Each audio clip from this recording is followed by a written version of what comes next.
The quickest and the easiest way to highlight the mouse pointer is open your Microsoft Store and search for mouse highlight and press enter. Now you have to install this one, mouse pointer highlight. It is completely free and easy to set up. Simply click on this get button. It will automatically start the download here and it will take few seconds to install this pointer. After installing this, press the Windows key and search for mouse highlight. Now open this tool. Here you can see the yellow colored circle shape highlighter around my cursor.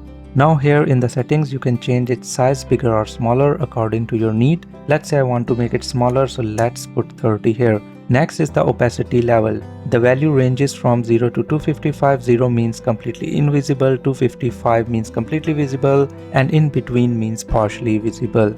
And you can also change the color of this highlighter from yellow to any color you want. Let's say I want this sky blue color for the highlighting. Next, if you also want to highlight your mouse clicks, left and right clicks, you can make it enable or disable here. You can also change its size, opacity level, and the display time. For how long you want it to appear after the click, you can also change its color. After the settings, don't forget to click on apply settings. After that, minimize this window and enjoy your highlighter.